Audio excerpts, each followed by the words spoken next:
शादी के बाद मेरा शौहर एक बार भी मेरे करीब नहीं आया था। मैं बहुत ज्यादा बेचैन थी कि आखिर मैं अपने आप को कैसे परस्कौन करूं। एक दिन घर में मेरा देवर अकेले था। मैंने उसे अपने पास बुलाया। इस्लाम अलैकुम नाजरीन, मेरा नाम यास्मीन है। मेरी उम्र 17 साल है। मैं चनीवत के एक शहर में रहती हूँ। मेरी शादी खाला के बेटे से हुई थी। मेरे खाला कराची में रहती थी। मेरे शौहर का नाम शफकत था। मेरे शादी को 1 साल हुआ था कि मेरे शौहर ने अपना रवैया बदलना शुरू कर गया था। मेरी फैमिली में कल 6 अफराद थे। मेरी सास, ससुर, शौहर, उनकी 2 बहनें और 1 भाई। मेरा देवर नईम मेरे शौहर से 3 साल छोटा था और उसकी उम्र 22 साल थी। मेरे शौहर को किसी और लड़की से प्यार था, इसलिए उन्होंने शादी की पहली रात ही मुझे बता दिया था कि मैं तुम्हें हाथ नहीं लगाऊंगा, मैं तुम्हें पसंद नहीं करता, बेहतर है तुम अपने घर चली जाओ। लेकिन मैंने अपने माँ बाप की इज्जत के लिए उसके साथ जिंदगी गुजारने का फैसला किया था। मेरे माँ बाप ने बड़ी मुश्किल से मेरी शादी की थी। अब मैं उनका दिल नहीं तोड़ सकती थी। जब मेरे शौहर ने ये बात कही तो मेरे पांव तले से जमीन निकल गई और मैं सारी रात रोती रही। मेरा देवर नईम, जो कि खूबसूरत और हसीन नौजवान था, वो मेरा बहुत ख्याल रखता था। वो अक्सर मेरे कमरे में आकर बैठ जाता था। मेरे शौहर शफकत मेरे कमरे में नहीं आते थे। वो सुबह काम पर चले जाते और शानक वो आकर लाउंज में ही सो जाते। मैं कमरे में उनका इंतज़ार करती रहती और इंतज़ार करते करते सो जाती। मेरा देवर नाइम फैक्ट्री में मैनेजर की नौकरी करता था, जबकि मेरे शौहर का अपना कपड़ों का कारोबार था। मेरे माँ बाप ने एक खुशहाल घराने में मेरा रिश्ता किया था, लेकिन मुझे नहीं पता था कि वहाँ मेरी जिंदगी अजाब बन जाएगी। एक दिन शाम को मेरे शौहर काम से वापस आए तो मैं अपने कमरे में बैठी हुई थी।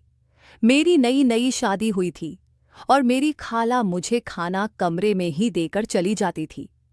मेरी खाला को अभी तक ये पता नहीं चला था कि मेरे शौहर ने मुझे क्या कह रखा है। जब वो कमरे में आती तो मैं उनके सामने मुस्कुरा देती और उन्हें कुछ पता नहीं चलने देती। मेरा शौहर शफकत लाउंज में लेट गया। वो वहीं खाना खाता और वहीं सो जाता। घर वाले उसे कहते कि अपनी बेवी के पास जाया करो, लेकिन वो कहता कि मेरी तबीयत ठीक नहीं, मैं अपनी बेवी के पास नहीं जाऊंगा। मेरा देवर नायम शाम को 10 बजे मेरे पास आया, जबकि मेरे शौहर बाहर बैठे हुए थे। मेरा देवर मेरे पास आकर बैठ गया और मेरी से मेथी मेथी बातें करने लगा। मैं भी उसकी बातों की दीवानी होने लगी और उसकी तरफ माइल होने लगी। मुझे ये दिख भूल गया कि मेरा शौहर मुझसे बात नहीं करता। अब मैं अपने देवर नाइम की मोहब्बत में पागल हो चुकी थी। नाइम ने मुझसे पूछा, भाभी शफकत भाई आपके कमरे में क्यों नहीं आते? वो आपसे वो सब क्यों नहीं करते जो शादी के बाद एक मर्द अपनी बीवी से करता है? मैंने उसे बताया कि और तुम्हारे भाई मुझे पसंद नहीं करते। खाला कि मैं इंतहाई खूबसूरत थी और बहुत से लड़के मेरे पीछे पागल थे, लेकिन मेरे माँ बाप बहुत सख्त थे, इसलिए मैंने कभी किसी लड़के से नाजायज़ ताल्लुकात नहीं बनाए। लेकिन खाला के घर आने के बाद मैं अपने देवर नाइम की मोहब्बत में मुब्तला हो गई। मेरा देवर हर घंटे बाद मेरे कमरे में चक्कर लगाता और मेरे पास आकर बैठ जाता। वो मेरे लिए छपकर चॉकलेट लाता, जो मैं बड़े शौक से खाती।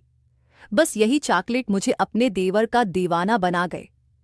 कुछ दिन बाद मैंने अपने शौहर से तलाक का मुतालबा कर दिया, क्योंकि मुझे पता था कि मैं उसके साथ खुश नहीं रह सकती। जब मेरी देवर नाइम को पता चला तो वो बहुत गुस्सा हुआ और अपने भाई से झगड़ा करने लगा, लेकिन मेरे शौहर ने मुझे 3 तलाकें दे दे। मेरे घर में कोहराम मच गया। मेरे माँ बाप भी आ गए। सब इकट्ठे बैठकर बात कर रहे थे। मेरा शौहर कह रहा था कि मैं यास्मीन को नहीं रखूंगा, लेकिन मेरी खाला अपने बेटे को डांट रही थी कि उसमें क्या कमी है, तुम उसे क्यों नहीं रखना चाहते? मेरे शौहर ने सबको बता दिया कि वो किसी और से मोहब्बत करता है। उसने सबके सामने मुझे 3 तलाकें दे दे, लेकिन मेरे देवर नाइम ने मेरा बाजू पकड़ लिया और कहा, मैं यास्मीन से शादी करूंगा, मैं उससे मोहब्बत करता हूँ। ये सुनकर मेरे शौहर के माथे पर पसीना आ गया और वो गुस्से से आग बगौला हो गए। उन्होंने मेरे खानदान वालों से कहा, देख लो अपनी बेटी की करतवत।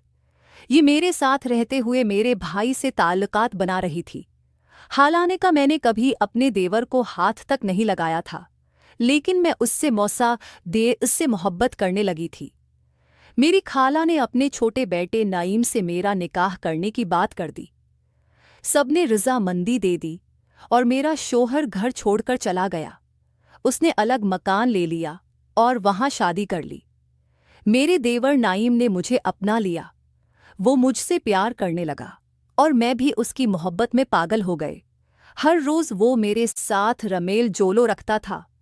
वो मुझसे कहता था, तुमने कोई काम नहीं करना, बस जब मैं नौकरी से वापस आऊं तो तुम अच्छा जोड़ा पहनकर मेरे सामने बैठ जाया करो। अब ये हमारी रोजाना की रूटीन बन चुकी थी। नाइम मुझे बहुत प्यार करता था और मैं भी उसकी मोहब्बत में दीवानी हो चुकी थी।